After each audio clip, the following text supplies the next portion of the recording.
Guys, आपका स्वागत है टाइमलेस नेशन की एक और नई वीडियो में। हाल ही में मैंने देखी गॉडजिला -1 और जब मैंने इस मूवी को देखा तो इसकी स्टोरी और एंडिंग मुझे काफ़ी इंटरेस्टिंग लगी। तो मैंने सोचा यार, जब लोग ऐसी मूवीज़ का एक्सप्लेनेशन बना सकते हैं then why not this movie, जबकि इसकी स्टोरी एक्चुअली एक्सप्लेन करने लायक है। तो इस वीडियो के अंदर मैं करूँगा फुल स्टोरी एक्सप्लेन और एंडिंग एक्सप्लेन कि आखिर में हुआ क्या। तो मूवी की शुरुआत 1945 से होती है, जब वर्ल्ड वॉर 2 के एंड डेज चल रहे थे और रियल में भी वर्ल्ड वॉर 2 के फाइनल डेज के वक्त जापान ने सरेंडर कर दिया था, क्योंकि इनके देश की हालत वैसे ही बहुत खराब हो जाती है। तो US president Harry S Truman ने अनाउंस किया था कि जापान ने सरेंडर कर दिया है और उस चीज को यूएस में जोरों शोरों से सेलिब्रेट किया गया था। और 2 सितंबर 1945 को जापान वालों से सरेंडर डॉक्यूमेंट साइन करवाए गए थे and that day was designated as the official victory over Japan, in short VJ day. और इसी चीज को मूवी में दिखाया गया है। मूवी के शुरुआत में हम एक कामिकेज पायलट कोची शिकेशिमा को ओडो आइलैंड पर कुछ मिलिट्री सोल्जर्स के साथ रुकते हुए देखते हैं, जिसके बाद रात को ये एक ऐसे मॉन्स्टर को देखते हैं जो यहाँ मौजूद सभी लोगों को 2 मिनट में मार देता है। पर कोइची इस सिचुएशन को सरवाइव कर जाता है, क्योंकि यहाँ मौजूद दूसरे मिलिट्री सोल्जर्स ने उसे फाइटर प्लेन से गोलियां चलाने को बोला था इस मॉन्स्टर पर जब उसे फायर करने को बोला तब उसने किया ही नहीं, क्योंकि वो डर के मारे नम हो गया था और इसी कारण सब लोग मर जाते हैं पर कोइची बच जाता है।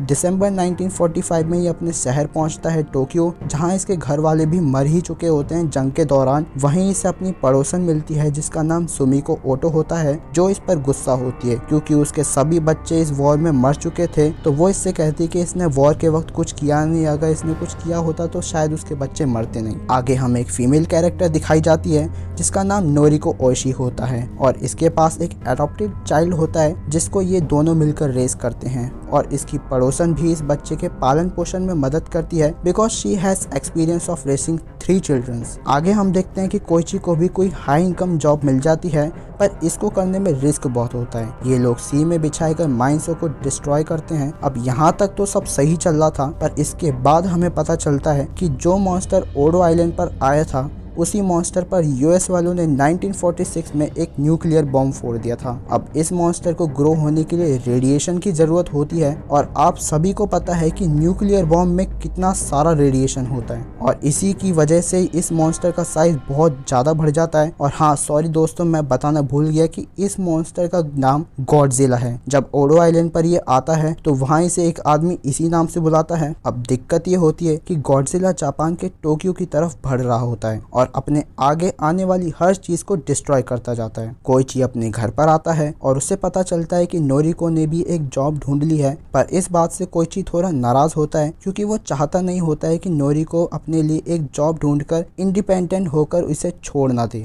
उसे नोरिको से प्यार होता है, पर वो उसे इतने टाइम से ये चीज बताता नहीं है और ना ही उससे शादी करता है। वैसे प्यार नहीं करेगा तो शादी कैसे करेगा। अब इसके आगे जो होता है वो तो आंखें फाड़ देता है।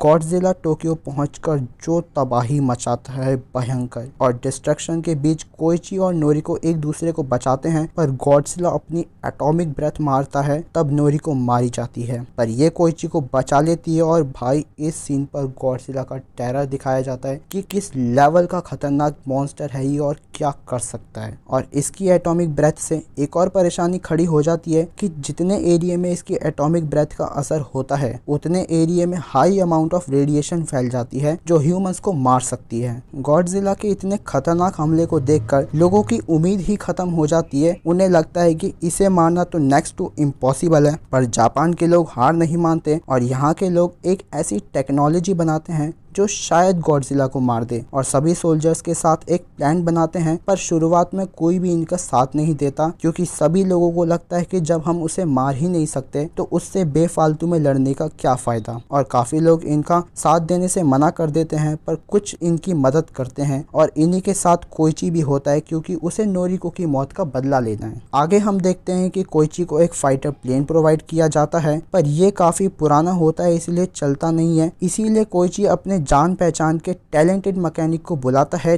ताचिबाना, जो इस प्लेन को फिक्स करता है, जिसके बाद कोइची प्लेन की मदद से गॉडजिला का ध्यान बटाकर इनके बिछाए गए ट्रैप तक लेके आता है। अब तुम लोगों के दिमाग में क्वेश्चन आ रहा होगा कि भाई ये तो बता दे कि इनका प्लान क्या है और आखिर किस चीज़ से ये लोग गॉडजिला को मारेंगे। तो इन लोगों ने एक ऐसा डिवाइस बनाया हुआ होता है जो केबल से जोड़कर शिप की मदद से गॉडजिला के चारों ओर बांधा जाएगा और इन पर फ्रेओन गैस सिलेंडर होते हैं जिनकी फ्रेओन गैस रिलीज होने के बाद ये हाई प्रेशर के साथ सिंक हो जाएंगे गॉडजिला को लेकर। अब ये गॉडजिला हील भी हो सकता है और जब ये हील होता है तब इसकी स्किन पर बबल्स बन जाते हैं। अब इन लोगों का क्या प्लान होता है कि जब ये 1500 मीटर गहरे पानी में सिंक हो जाएगा तब इसके बबल्स भी पानी के साथ बहकर सेपरेट हो जाएंगे इसकी स्किन से, जिसकी मदद से ये हील नहीं हो पाएगा। और क्लाइमैक्स में होता भी सेम प्लान के मुताबिक ही है। ये इससे पहले इसे कुछ हमलों से डैमेज कर देते हैं और उसके बाद इसे 1500 मीटर सिंक पानी में डुबो देते हैं और डिवाइस में इन लोगों ने एयर बैग्स भी लगाए होते हैं जिसकी मदद से ये लोग इसे ऊपर की ओर लाते हैं विद हाई प्रेशर और इसी कारण गॉडजिला